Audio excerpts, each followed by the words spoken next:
ಆದರೆ ರೇ ಮತ್ತೆ ಕೀ. ರೇ is nothing but the universe. It is available everywhere. Key ಅಂತಂದ್ರೆ ಎನರ್ಜಿ, ಶಕ್ತಿ. ನಮಸ್ಕಾರ ವೀಕ್ಷಕರೇ, ನಾವೀಗಾಗಲೇ ತುಂಬಾ ವಿಷಯಗಳಲ್ಲಿ ನಿಮಗೆ ತಿಳಿಸ್ಕೊಡ್ತಾ ಇರೋದೇನಂದ್ರೆ, ವಿದ್ವಾನ್ ಗೋಪಾಲಕೃಷ್ಣ ನಿಟ್ಟೂರ್ ಸರ್ ಅವರು ಹಿಂದೆ ನೋಡ್ಬೋದು ಎಷ್ಟೊಂದು ಮಾಸ್ಟರ್ಸ್ ಮಾಡಿದ್ದಾರೆ, ಅದರಲ್ಲಿ ತುಂಬಾ ವಿಷಯಗಳು ತಿಳ್ಕೊಂಡಿದ್ದಾರೆ. ನಾವು ಇಷ್ಟು ದಿನ ಪೆಂಡ್ಯುಲಮ್ ಅಂದ್ರೆ ಏನು, ಪೆಂಡ್ಯುಲಮ್ ಹೀಲಿಂಗ್ ಬಗ್ಗೆ ನಿಮ್ಗೆ ತಿಳಿಸ್ಕೊಟ್ಟಿದೀವಿ. ಅದ್ರ ಜೊತೆ ಅವ್ರ ಹತ್ರ ತಿಳ್ಕೊಳ್ಳೋ ವಿಷಯಗಳು ತುಂಬಾ ಇದೆ. ರೇಖಿ ಆಗ್ಬೋದು, ಆಸ್ಟ್ರಾಲಜಿ ಆಗ್ಬೋದು, ಈ ವಿಷಯಗಳ ಬಗ್ಗೆ ತುಂಬಾ ವಿದ್ವಾನ್ ಇದೆ. ಆ ವಿಷಯಗಳನ್ನ ಒಂದೊಂದಾಗಿ ತಿಳ್ಕೊಳ್ತಾ ಹೋಗೋಣ. ಸದ್ಯಕ್ಕೆ ಪೆಂಡುಲಮ್ ಬಗ್ಗೆ ನಿಮ್ಗೆ ಇರುವಂತ ಡೌಟ್ಗಳನ್ನ ನೀವು ಫೋನ್ ಮಾಡಿ ಕೇಳಿ ಕ್ಲಾರಿಫೈ ಮಾಡ್ಕೋಬಹುದು. ಆನ್ಲೈನ್ ಕ್ಲಾಸಸ್ ಕೂಡ ಇದೆ.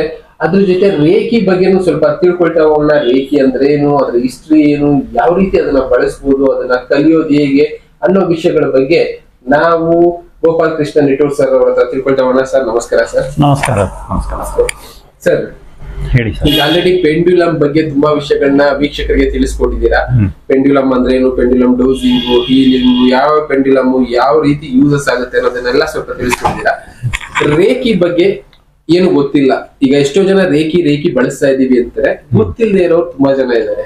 ರೇಖಿ ಅಂದ್ರೆ ಏನು, ಅದು ಹೇಗ್ ಬಂತು, ಆ ವಿಷಯಗಳ ಬಗ್ಗೆ ಸ್ವಲ್ಪ ತಿಳ್ಕೊಳ್ತಾ ಹೋಗ್ಬೋದು ಸರ್. ಹಾಗೆ ಸರ್. ರೇಖಿ ಅಂತಂದ್ರೆ ಅದು ಒಂದು ಜಾಪನೀಸ್ ವರ್ಡ್. ಅದನ್ನ ನಾವು ಸ್ಪ್ಲಿಟ್ ಮಾಡಿ ಹೇಳೋದಾದ್ರೆ ರೇ ಮತ್ತೆ ಕೀ. ರೇ is nothing but the universe.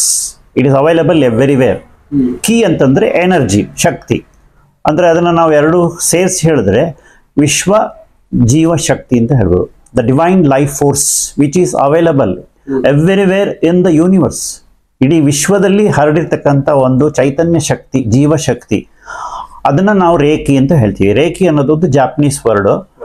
ಇದು ಶುರುವಾಗಿರೋದು ಹೆಚ್ಚು ಕಡಿಮೆ 1922 ಇಸ್ವಿನಲ್ಲಿ ಹೆಚ್ಚು ಕಡಿಮೆ ರೇಖಿ ಅನ್ನೋದು ಶುರುವಾಗಿದೆ. ಒಬ್ರು ಡಾಕ್ಟರ್ ಮಿಕಾಯ್ ಉಸುಯಿ ಅಂತ ಹೇಳಿ, he is the founder of reiki. So ಇದ್ರ ಹಿಸ್ಟ್ರಿ ಬಗ್ಗೆ ನಾವು ಸ್ವಲ್ಪ ವಿವರವಾಗಿ ಹೇಳೋಣಂತೆ.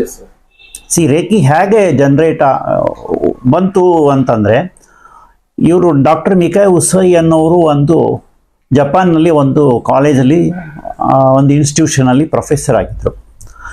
ಈ ವಾಸ್ ಟೀಚಿಂಗ್ ಒಂದು ಕಾಲೇಜಲ್ಲಿ ಸ್ಟೂಡೆಂಟ್ಗಳಿಗೆ ಯೇಸು ಕ್ರಿಸ್ತನ ಬಗ್ಗೆ ಮತ್ತು ಕ್ರೈಸ್ಟ್ ಬಗ್ಗೆ ಒಂದು ವ್ಯಾಖ್ಯಾನ ಕೊಡ್ತಾ ಇದ್ದಾಗ ಒಂದಾದಂಥ ಒಂದು ಇನ್ಸಿಡೆಂಟಿಂದ ಈ ರೇಖಿ ಅನ್ನೋದು ಬಂತು. ಹೇಗೆ ಬಂತು ಅಂತಂದರೆ, ಅವರು ಹೇಳುವಾಗ ಇವರು ಯೇಸು ಕ್ರಿಸ್ತ ಹೀಲ್ ಮಾಡ್ತಾ ಇದ್ರು ಅನ್ನೋ ಒಂದು ವರ್ಡ್ ಹೇಳಿದ್ರು ಅವರು. ಅಲ್ಲಿ ಯಾರೋ ಒಬ್ಬ ಹುಡುಗ ಸ್ವಲ್ಪ ಹೀಲಿಂಗ್ ಹೇಗೆ ಮಾಡ್ತಾ ಇದ್ದ ಅದ್ರ ಬಗ್ಗೆ ಸ್ವಲ್ಪ ವಿವರಣೆ ಕೊಡಿ ಅಂತ ಕೇಳಿದ ಒಬ್ಬ ಹುಡುಗ. ಅವಾಗ ಅವ್ರಿಗೆ ಅದ್ರ ಬಗ್ಗೆ ಅಷ್ಟೊಂದು ಒಂದು ಜ್ಞಾನ ಅಥವಾ ಅದ್ರ ವಿಚಾರವಾಗಿ ಅವ್ರಿಗೆ ಅಷ್ಟು ವಿಚಾರ ಗೊತ್ತಿರಲಿಲ್ಲ. ಓನ್ಲಿ ಅದು ಯೇಸು ಕ್ರಿಸ್ತನ ಬಗ್ಗೆ ಹೇಳ್ತಾ ಇದ್ರು, ಹೀಲ್ ಮಾಡ್ತಾ ಇದ್ದ ಅನ್ನೋ ವರ್ಡು ಅವ್ರಿಗೆ ಸ್ವಲ್ಪ ತಲೆ ಒಳಗಡೆ ಒಂಥರ ನಾಟ್ತು, ಮನಸ್ಸಿನೊಳಗಡೆ.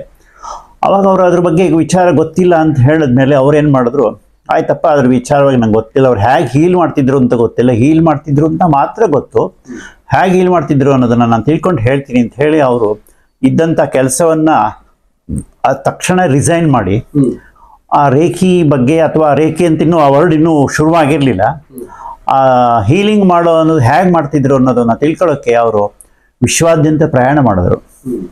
ಹೀಗೆ ಪ್ರಯಾಣ ಮಾಡುವಾಗ ಜೆರೂಸಲೇಮ್ ಅಂತ ಹೇಳಿ ಅರಬ್ ಕಂಟ್ರಿ ಹತ್ರ ಅಲ್ಲಿಗೆ ಹೋದರು. ಯೇಸು ಕ್ರಿಸ್ತ ಹುಟ್ಟಿದಂಥ ಸ್ಥಳಗಳಿಗೆ ಹೋದರು.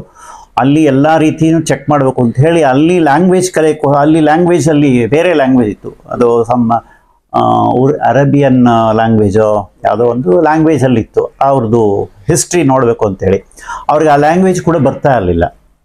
ಅವ್ರಿಗೆ ಎಷ್ಟು ಆ ಒಂದು ತುಟಿ ಇತ್ತು ಅಂದರೆ ಆ ಲ್ಯಾಂಗ್ವೇಜ್ನ ಕಲ್ತ್ಕೊಂಡ್ರು. ಅವರು ಕಲ್ತ್ಕೊಂಡು ಮತ್ತೆ ಸ್ಟಡಿ ಮಾಡಿದ್ರು, ಬೈಬಲ್ ಒಳಗಡೆ ಅಥವಾ ಇನ್ನೊಂದು ಅವ್ರದ್ದು ಏನು ಹುಟ್ಟು ಎಲ್ಲ. ಅವ್ರಿಗೆ ಅದರೊಳಗಡೆ ಎಲ್ಲೂ ಅವ್ರಿಗೆ ಹೀಲಿಂಗ್ ಹೇಗೆ ಮಾಡ್ತಾ ಇದ್ರು ಯೇಸು ಕ್ರಿಸ್ತ ಅನ್ನೋದು ವಿಚಾರ ಗೊತ್ತಾಗಲಿಲ್ಲ. ಮತ್ತೆ ಅವರು ಅಮೇರಿಕಾ, ಜರ್ಮನು, ಜಪಾನು, ಆ ಕಡೆ ಈ ಕಡೆ ಎಲ್ಲ ಕಡೆ ಸುತ್ತಿ ವಾಪಸ್ ಹೋದರು. ಅವ್ರಿಗೆಲ್ಲೂ ಅದು ಇನ್ಫಾರ್ಮೇಶನ್ ಕರೆಕ್ಟಾಗಿ ಅವ್ರಿಗೆ ಸಿಗಲಿಲ್ಲ. ಏನು ಮಾಡೋದು ಅಂತ ಹೀಗೆ ಯೋಚನೆ ಮಾಡ್ತಿದ್ದಾಗ ಅವ್ರಿಗೆ ಒಬ್ಬರು ಬುದ್ಧಿಸ್ಟ್ ಝೆನ್ ಮಾಸ್ಟರ್ ಒಬ್ಬರು ಸಿಕ್ಕಿದ್ರು, ಗೈಡ್ ಝೆನ್ ಮಾಸ್ಟರ್ ಸಿಕ್ಕಿದಾಗ ಅವ್ರಿಗೆ ಕೇಳಿದ್ರು, ಈ ಹೀಲಿಂಗ್ ರೇಖಿ ಹೀಲಿಂಗ್ ಹೇಗೆ ಮಾಡೋದು, ಯೇಸು ಕ್ರಿಸ್ತ ಮಾಡ್ತಾ ಇದ್ನಲ್ಲ ಅದನ್ನ ವಿಚಾರವಾಗಿ ನನಗೆ ತಿಳ್ಕೋಬೇಕು ಅಂತ ಇದೆ, ಹೇಗೆ ಅಂತ ವಿಚಾರ ಮಾಡಿದಾಗ ನೀನು ಅದ್ರ ಬಗ್ಗೆ ತಿಳ್ಕೋಬೇಕು ಅಂತಂದರೆ ಟಿಬೆಟ್ಗೆ ಹೋಗಿ ಅಲ್ಲಿ ನಿನಗೆ ವಿಚಾರ ಸಿಗುತ್ತೆ. ಅಲ್ಲಿ ಬುದ್ಧ ಇದ್ದಂಥ ಜಾಗ, ಟಿಬೆಟ್ಗೆ ಹೋಗಿ ಸ್ವಲ್ಪ ವಿಚಾರ ಮಾಡು, ನಿನ್ಗೆ ಅಲ್ಲಿ ಯಾವ್ದಾರ ಒಂದು ವಿಚಾರ ಸಿಗ್ಬೋದು, ಇನ್ಫಾರ್ಮೇಶನ್ ಸಿಗ್ಬೋದು ಅಂತ ಹೇಳಿದಾಗ ಅವರು ಟಿಬೆಟಿಗೆ ಬಂದರು. ಟಿಬೆಟಿಗೆ ಬಂದು ಅಲ್ಲಿ ಬುದ್ಧಿಸಮ್ದೆಲ್ಲ ಸ್ಟಡಿ ಮಾಡಕ್ಕೆ ಹೋದರೆ ಅದೆಲ್ಲ ಸಂಸ್ಕೃತದಲ್ಲಿತ್ತು. ಅವ್ರು ಸಂಸ್ಕೃತನ ಕೂಡ ಕಲ್ತ್ಕೊಂಡು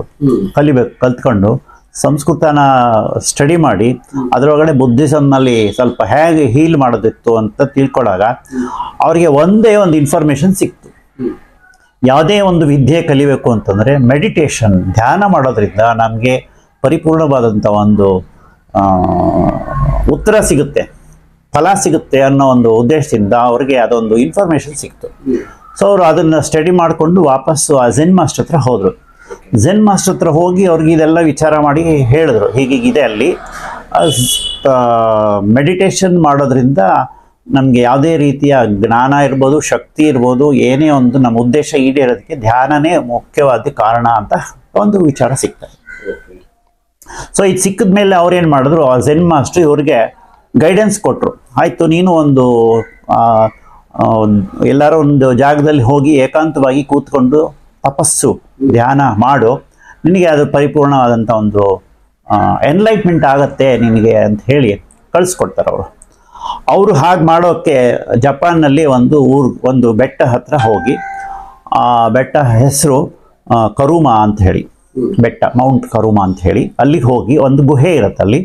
ಆ ಗುಹೆ ಒಳಗಡೆ ಹೋಗಿ ಒಂದು 21 ದಿವಸ ತಪಸ್ ಮಾಡಬೇಕು ಅಂತ ಅಲ್ಲಿ ಹೋಗಿ ಕೂತ್ಕೊಳ್ತಾರೆ. 21 ದಿವಸಕ್ಕೆ 21 ಥರ ಒಂದು ಕಲ್ಲು ಏನೋ ಒಂದು ಇಟ್ಕೊಂಡ್ರು ಕೌಂಟ್ ಮಾಡೋಕ್ಕೋಸ್ಕರ ಕೂತ್ಕೊಂಡು ಅಲ್ಲಿ ಅವರು ಕಂಪ್ಲೀಟ್ ತಪಸ್ ಮಾಡಬೇಕು ಅಂತೇಳಿ 1 ದಿವಸ ಆಯಿತು. ಕೂತ್ಕೊಂಡ್ರು ಆರಾಮಾಗಿ, ರಾತ್ರಿ ನಿದ್ದೆ ಮಾಡೋದು, ಹಿಂಗೆ ಒಂದು ಆ ಡೇ ತಪಸ್ ಮಾಡೋದ್ರಲ್ಲೇ ಪೂರ್ಣ ಆ ದಿವಸ ಕಳೆದ್ರು. 2ನೇ ದಿವಸ ಆಯಿತು, 3ನೇ ದಿವಸ ಆಯಿತು, 10 ದಿವಸ ಆಯಿತು, 11 ದಿವಸ ಆಯಿತು, 20 ದಿವಸ ಆಯಿತು, 21ನೇ ದಿವಸನೂ ಬಂದ್ಬಿಡ್ತು. ಅವ್ರಿಗೆ ಯಾವುದೇ ರೀತಿಯ ಏನೂ ಅದರದ್ದು ಎಫೆಕ್ಟ್ ಆಗಿರಲಿಲ್ಲ. ಏನು ಮಾಡೋದು, ಏನು ಸುಳ್ಳ ನಿಜವೋ ಅಂತ ಅವ್ರಿಗೆ ಕನ್ಫ್ಯೂಷನ್ ಆಯಿತು. ಇನ್ನೇನು ಮಾಡೋದು, ಅವತ್ತು ಮುಗಿದೋಗ್ಬಿಡುತ್ತಲ್ಲ 21ನೇ ದಿವಸ ಅಂತ ಹೇಳಿ ಅವರು ಅಲ್ಲಿಂದ ಎದ್ದು ಹೋಗಬೇಕು ಅನ್ನೋ ಟೈಮಲ್ಲಿ ಅವ್ರಿಗೆ ಸಡನ್ನಾಗಿ ಒಂದು ಲೈಟ್ನಿಂಗ್ ಲೈಟ್ ಥರ ಫ್ಲ್ಯಾಶ್ ಆಯ್ತು ಅವ್ರಿಗೆ. ಆ ಲೈಟ್ ಎಷ್ಟು ಪವರ್ಫುಲ್ ಇತ್ತು ಅಂತಂದರೆ, ನಾವು ಈ ಗಣಪತಿಗಳ ಸೂರ್ಯಕೋಟಿ ಸಮಪ್ರಭಾ ಅಂತ ಆ ರೀತಿ ಅಷ್ಟು ಪ್ರಖರವಾಗಿರ್ತಕ್ಕಂಥ ಒಂದು ಲೈಟ್ ಅವ್ರಿಗೆ ಸಡನ್ ಫ್ಲ್ಯಾಶ್ ಆಯಿತು. ಆ ಫ್ಲ್ಯಾಶ್ ಆದಾಗ ಅವ್ರಿಗೆ ಅದು ಹೆದರಿಕೆ ಶುರು ಆಗೋಗುತ್ತೆ, ಏನಾಗೋಯ್ತಪ್ಪ ನನಗೆ ಅಂತ ಹೇಳಿ. ಅದನ್ನು ಗುಹೆಯಿಂದ ಓಡ್ ಹೋಗೋಕ್ಕೆ ಶುರು ಮಾಡಿದ್ರು. ಅವರು ಶಕ್ತಿನೂ ಇರಲಿಲ್ಲ, ಅವ್ರು ಓಡೋ ಅಷ್ಟು ಶಕ್ತಿ ಇರಲಿಲ್ಲ. 21 ದಿವಸ ಅವರಿಗೆ ಊಟ ತಿಂಡಿ ಅಷ್ಟು ಸರಿಯಾಗಿ ಆಗಿರಲಿಲ್ಲ. ಹೆಂಗೋ ಇದ್ದು 21 ದಿವಸ ಆಗೋಗಿದೆ. ಅವ್ರು ಓಡೋಗಕ್ಕೆ ಹೋಗುವಾಗ ಆ ಬೆಟ್ಟದಿಂದ ಕೆಳಗಡೆ ಜಾರು ಬೀಳ್ತಾರೆ. ಬಿದ್ದರೆ 2 ಕಾಲ್ಗೂ ಗಾಯ ಆಗ್ಬಿಟ್ಟಿದೆ. ಏನು ಮಾಡೋದಪ್ಪ, ಹಿಂಗೆ ಆಗೋಯ್ತಲ್ಲ ಅಂಥೇಳಿ ಆ ಗಾಯದ ಮೇಲೆ 2 ಕೈನೂ ಹಿಡ್ಕೊಂಡ್ರು ಕಾಲ ಮೇಲೆ. ಯಾವಾಗ ಇಟ್ಟರು ಆ ಒಂದು ಇಟ್ಟ ತಕ್ಷಣದಲ್ಲಿ ವಿತಿನ್ ಸಮ್ 1-2 ಮಿನಿಟ್ಸ್ ಒಳಗಡೆ ಇರ್ಬೋದು, ಅಷ್ಟರೊಳಗಡೆ ಅವ್ರಿಗೆ ಗಾಯ ಕಂಪ್ಲೀಟ್ ವಾಸಿಯಾಗಿ ರಕ್ತ ಕೂಡ ನಿಂತ್ಕೊಂಡು ಊತ ಎಲ್ಲ ಹೋಗಿ ಕಂಪ್ಲೀಟ್ ಗುಣ ಆಗೋಯ್ತು. ಅವಾಗ ಅವ್ರಿಗೆ ಗೊತ್ತಾಯ್ತು, ಇದರಿಂದ ಏನೋ ಒಂದು ಶಕ್ತಿ ಬಂದಿದೆ ನನ್ನಲ್ಲಿ ಅಂತ ಹೇಳಿ. That is the first experience ಅವ್ರಿಗೆ ಆಗಿದ್ದಂಥ ಒಂದು ಅನುಭವ, ಮೊದಲನೇ ಎಕ್ಸ್ಪೀರಿಯನ್ಸು ರೇಖಿಯಿಂದ. ಅದನ್ನು ರೇಖಿಯಿಂದ ಆಮೇಲೆ ಅವರು ಕಳೆದ್ರು, ರೇಖಿಯಿಂದ ಅವ್ರಿಗೆ ಗೊತ್ತಾಗೋಯ್ತು. ಇದು ಫಸ್ಟ್ ಎಕ್ಸ್ಪೀರಿಯನ್ಸ್ ಅವ್ರಿಗೆ ಆಗಿರೋದು. ಸೊ ಇದಾದಮೇಲೆ ಅವ್ರಿಗೆ ಸ್ವಲ್ಪ ಕೆಳಗಡೆ ಹೋಗ್ತಾರೆ. ಅಲ್ಲಿ ಒಂದು ಚಿಕ್ಕ ಊರು ಇರುತ್ತೆ, ಸಣ್ಣ ಹಳ್ಳಿ ಥರ. ಅಲ್ಲಿ ಅವ್ರಿಗೆ ಹಸುವಾಗಿ ಹೋಗಿರುತ್ತೆ. 21 ದಿವಸ ಊಟ ತಿಂಡಿ ಅಷ್ಟು ಇರಲಿಲ್ಲ. ಒಂದು ಚಿಕ್ಕದು ಒಂದು ಛತ್ರ ಥರನೋ ಒಂದು ಹೋಟೆಲ್ ಥರನೋ ಏನೋ ಇತ್ತು. ಆಗೆಲ್ಲ ದುಡ್ಡು ಕೊಟ್ಟು ಊಟ ಮಾಡೋವಂಥ ಪದ್ಧತಿ ಇರಲಿಲ್ಲ, ಸ್ವಲ್ಪ ಅಷ್ಟೊಂದು ಕಮರ್ಷಿಯಲ್ ಇರಲಿಲ್ಲ. ಆದರೂ ಅವ್ರಿಗೆ ಹಸುವಾಗಿತ್ತಲ್ಲ ಅಂತೇಳಿ ಅವ್ರು ಒಳಗಡೆ ಹೋದರು. ಅಲ್ಲಿ ಹೋಗಿ ಅವರು ಓನರ್ ಹತ್ರ ಹೇಳಿದ್ರು, ನಂಗೆ ಹಸುವಾಗ್ತಾ ಇದೆ, ಏನಾರು ಫುಡ್ ಬೇಕು ನನಗೆ ಅಂತ. ಆಯ್ತಪ್ಪ ಕೂತ್ಕೊಳ್ಳಿ ನೀವು ಅಂತ ಹೇಳಿದಾಗ ಆ ಓನರ್ ಇವ್ರ ಮುಖ ನೋಡಿದಾಗ ಅವ್ರಿಗೆ ಗೊತ್ತಾಗೋಯ್ತು, ಇವ್ರ ಮುಖದಲ್ಲಿ ಯಾವುದೋ ಒಂದು ರೀತಿಯ ಕಳೆ ಕಾಣಿಸ್ತಾ ಇದೆ ಮುಖದಲ್ಲಿ. ಏನೋ ಸಾಧನೆ ಮಾಡ್ಕೊಂಬಂದಿದ್ದಾರೆ, ಗಡ್ಡ ಎಲ್ಲ ಬಂದ್ಬಿಟ್ಟಿತ್ತು ಥರ. ಸೊ ಅವ್ರಿಗೆ ಗೊತ್ತಾಯ್ತು ಇವ್ರು ಏನೋ ಸಾಧನೆ ಮಾಡ್ಕೊಂಬಂದಿದ್ದಾರೆ ಅಂತ ಹೇಳಿ ಗೊತ್ತಾಗೋಯ್ತು ಅವ್ರಿಗೆ. ಅವರು ಆಯ್ತಪ್ಪ ಕೂತ್ಕೊಳ್ಳಿ, ನಿಮಗೆ ಊಟ ಕೊಡ್ತೀನಿ ಅಂತ ಹೇಳಿ ಅವ್ರ ಹೋಟ್ಲಲ್ಲಿ ಇದ್ದಂಥ ಊಟ ಏನೇನಿತ್ತು ಅವ್ರದ್ದು ಜಪಾನೀಸ್ ಟೈಪ್ ಏನೇನು ಫುಡ್ ಇತ್ತು ಎಲ್ಲ ಹಾಕ್ತಾ ಬಂದರು. ಇವರು ತಿಂತಾ ಇದ್ರು, ಒಂದಾದ್ಮೇಲೆ ಒಂದು ತರ್ಸ್ಕೊಂಡು ತಿಂದರು. ಹೋಟ್ಲಲ್ಲಿ ಇರೋದಷ್ಟು ಖಾಲಿ ಆಗೋಯ್ತು, ಒಂಚೂರು ಇಲ್ಲ ಅಲ್ಲಿ. ಆಮೇಲೆ ಇಲ್ಲ, ಅವ್ರಿಗೆ ಅಷ್ಟೊತ್ತಿಗೆ ಸ್ವಲ್ಪ ತೃಪ್ತಿ ಆಯ್ತು, ಹೊಟ್ಟೆ ತುಂಬಿದೆ ಅಂತ. ಎಷ್ಟು ತಿಂದರೂ ಏನೂ ಆಗಲಿಲ್ಲ ಅವ್ರಿಗೆ. ಸೊ ಅವ್ರಿಗೆ ಅದೊಂದು ಸೆಕೆಂಡ್ ಮಿರಾಕಲ್ ಆದಂಗೆ ಆಯಿತು.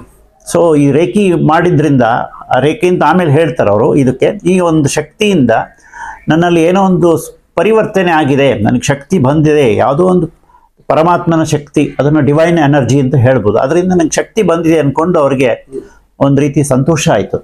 ಸೊ ಅದನ್ನು ಅವ್ರಿಗೆ ತೃಪ್ತಿಯಾಗಿ ಅವರ ಇವನಿಗೆ ಏನಾರು, ನಾನು ಅವ್ರು ಊಟ ಹಾಕಿದ್ರಲ್ಲ, ಏನಾರು ಅವ್ರಿಗೆ ರಿಟರ್ನ್ ಏನಾರು ಕೊಡಬೇಕಲ್ಲ, ಹಾಗೆ ತಿನ್ನಬಾರ್ದಲ್ಲ ಯಾವುದುವೆ ಅಂತ ಹೇಳಿ ಏನು ಮಾಡೋದು ಯೋಚನೆ ಮಾಡ್ತಿದ್ದಾಗ ಅಲ್ಲಿ ಒಂದು ಮಗು ಮಲಗಿತ್ತು, ಅವ್ರ ಮಗಳು ಯಾರೋ ಇದ್ರು ಅಂತ ಕಾಣುತ್ತೆ. ಆ ಮಗುಗೆ ಹಲ್ಲು ಎಲ್ಲ ಊತ ಆಗ್ಬಿಟ್ಟು ಫುಲ್ಲು 2 ಕೆನ್ನೆಯನ್ನು ಊದ್ಬಿಟ್ಟಿತ್ತು, ಅಳ್ತಾ ಇದ್ಲು. ಸರಿ ನೋಡೋಣ ಇವಳಿಗೆ ಅಂತ ಹೇಳಿ ಇವ್ರು ಏನು ಮಾಡಿದ್ರು, ಆ ಮಗುಗೆ ತಲೆಯ 2 ಕೈಯು ಆ ಗಲ್ಲುಗಳ ಮೇಲೆ, ಹಲ್ಲುಗಳ ಮೇಲೆ ಕಂಪ್ಲೀಟ್ 2 ಕೈ ಇಟ್ಟು ಸುಮ್ಮನೆ ಪ್ರಾರ್ಥನೆ ಮಾಡಿದ್ರು. ಯಾವುದೇ ಅವರೇ ಆದಂಥ ಒಂದು ಪ್ರಾರ್ಥನೆ ಟೈಪ್ ಮಾಡಿದ್ರು. ಆವಾಗ ವೆರಿ ಶಾರ್ಟ್ ಪೀರಿಯಡಲ್ಲಿ ಆ ಹುಡುಗಿಗೆ, ಆ ಮಗುಗೆ ಊತ ಎಲ್ಲ ಇಳಿದ್ಬಿಟ್ಟು ಹಲ್ಲು ನೋವು ಹೋಗಿ ಅವಳು ಆರಾಮಾಗಿ ಅವಳು ಎದ್ದು ಹೊಟ್ಟೋಗ್ಬಿಟ್ರು. So that is the third miracle he has experienced. ಅವ್ರಿಗೆ 3ನೇ ಒಂದು ಚಮತ್ಕಾರ ಆಯಿತು ಅಂತ ಹೇಳ್ಬೋದು. ಸೊ ಹೀಗೆ ಅವ್ರಿಗೆ ರೇಖಿ ಅನ್ನೋದು ಶುರುವಾಯಿತು. ಅದಾದಮೇಲೆ ಅವರು ಝೆನ್ ಮಾಸ್ಟರ್ ಹತ್ರ ವಾಪಸ್ ಹೋದರು. ವಾಪಸ್ ಹೋಗಿ ಈಗ ಆಗಿರೋದನ್ನೆಲ್ಲ ವಿವರಣೆಯಾಗಿ ಕಂಪ್ಲೀಟಾಗಿ ಹೇಳ್ತಾರೆ. ಹೇಳಿದಾಗ ಅವ್ರಿಗೆ ಆ ಝೆನ್ ಮಾಸ್ಟರ್ ಅವ್ರಿಗೆ ಗೈಡ್ ಮಾಡ್ತಾರೆ. ಇದು ಒಂದು, ನಿಂಗೆ ಇದನ್ನು ಒಂದು ಶಕ್ತಿ ಬಂದಿದೆ, ಯು ಆರ್ ಎನ್ಲೈಟ್ಮೆಂಟ್ ಆಗಿದೆ ನಿನಗೆ. ಅಂದರೆ ಒಂದು ರೀತಿ ನಾವು ಏನಂತೀವಿ ಎನ್ಲೈಟ್ಮೆಂಟ್ ಅಂದರೆ ಒಂಥರ ಈ ಬುದ್ಧಂಗಾಗಿತ್ತಲ್ಲ, ಜ್ಞಾನೋದಯ ಅಂತ ಹೇಳ್ಬೋದು. ಆ ರೀತಿ ಅವ್ರಿಗೂ ಒಂದು ರೀತಿ ಜ್ಞಾನೋದಯ ಆಯಿತು. ಆ ಜ್ಞಾನೋದಯವನ್ನು, ಇದೊಂದು ಶಕ್ತಿನ ನೀನು ಇಡೀ ವಿಶ್ವಕ್ಕೆ ಹರಡಬೇಕು, ಇದರಿಂದ ತುಂಬ ಜನಗಳಿಗೆ ಹೀಲಿಂಗು ಆಗಬೇಕು ಅಂತ ಹೇಳಿ ಇದರಿಂದ ಒಂದು ಸಂಸ್ಥೆನ ಶುರು ಮಾಡು ಅಂತ ಹೇಳಿ ಅವರೊಂದು ಸಂಸ್ಥೆ ಶುರು ಮಾಡೋದಕ್ಕೆ ಅನುಗ್ರಹ ಮಾಡಿಕೊಟ್ರು. ಆವಾಗ ಅವರು ರೇಖಿ ಇಂಟರ್ನ್ಯಾಷನಲ್ ಫೌಂಡೇಶನ್ ಅಂತ ಶುರು ಮಾಡಿದ್ರು. ಸೊ ಅದು ಹೆಚ್ಚು ಕಡಿಮೆ 1922ನಲ್ಲಿ, ಅಪ್ರಾಕ್ಸಿಮೇಟ್ಲಿ 100 years ಬ್ಯಾಕ್ ಇದು ರೇಖಿ ಅನ್ನೋದು ಶುರುವಾಯಿತು. This is A short story of reiki. ಅಂದ್ರೆ ರೇಖಿನಲ್ಲಿ ಅವರ ಆದ ಎಕ್ಸ್ಪೀರಿಯನ್ಸ್ ಬೇಸ್ ಮೇಲೆ, ಅಂದ್ರೆ ಅವರು ಕಲ್ಕೊಂಡ ಧ್ಯಾನ ಮಾಡಿ ತಪಸ್ ಮಾಡಿ ಆ ತಪಸ್ ಶಕ್ತಿನಲ್ಲಿ ಏನ್ ಫಲ ಸಿಕ್ತು, ಅದರಿಂದ ಒಂದು ವಿದ್ಯೆ ಕಲ್ತಿದ್ರು. ಆ ವಿದ್ಯೆಯಿಂದ ಹೀಲಿಂಗ್ ಮಾಡೋದಾಗ್ಬೋದು, ಇಲ್ಲ ಬೇರೆ ಬೇರೆ ರೀತಿ ಒಂದು ಮಿರಾಕಲ್ ಅನ್ನೋ ರೀತಿ ಆಗತ್ತೆ. ಹೌದು, ಅದನ್ನ ಅವರು ರೇಖಿ ಅಂತ ಕರೆದ್ರು. ಅದನ್ನ ರೇಖಿ ಅಂತ ಅವಾಗ್ಲಿಂದ ಅವರು ರೇಖಿ ಇಂಟರ್ನ್ಯಾಷನಲ್ ಫೌಂಡೇಶನ್ ಮಾಡಿ ಅದರಿಂದ 100 ಜನಕ್ಕೆ, 1000 ಜನಕ್ಕೆ, ಲಕ್ಷಾಂತರ ಜನಕ್ಕೆ ಹೆಲ್ಪ್ ಆಗೋ ಹಂಗೆ 2 ಸ್ಟೂಡೆಂಟ್ ಬಂದರು ಅವ್ರಿಗೆ.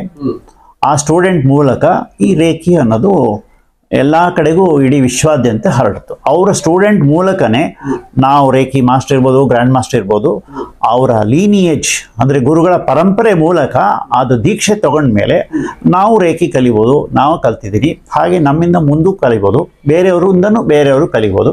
ಸೊ ಇದು ಹೀಗೆ ಮುಂದುವರಿಯುತ್ತೆ. ರೇಖಿ ಅನ್ನೋದು ಒಬ್ಬರು ಮೂಲಕ ಮಾಡುವಂಥ ಒಂದು ಶಕ್ತಿ. ಅಂದರೆ ಎನರ್ಜಿನ ನಾವು ಟ್ರಾನ್ಸ್ಫರ್ ಮಾಡೋದಕ್ಕೆ ನಾವು ದೀಕ್ಷೆ ಅಂತ ಹೇಳ್ತೀವಿ, ಅದಕ್ಕೆ ಅಟ್ಯೂನ್ಮೆಂಟ್ ಅಂತ ಹೇಳ್ತೀವಿ. ಈ ಅಟ್ಯೂನ್ಮೆಂಟ್ ಮಾಡ್ಕೊಂಡ್ಮೇಲೆ ಅವ್ರಿಗೆ ಆ ಕನೆಕ್ಷನ್ ಸಿಗುತ್ತೆ. ಆ ರೇಖಿ ಎನರ್ಜಿ ಇರ್ಬೋದು, ವಿಶ್ವ ಜೀವಶಕ್ತಿ ಇರ್ಬೋದು, ಅಥವಾ whatever you call the divine life force energy of the universe, ಅದು ನಮಗೆ ಕನೆಕ್ಷನ್ ಆಗತ್ತೆ. ಸೊ ಹೀಗೆ ರೇಖಿ ಮುಂದುವರಿಯುತ್ತೆ.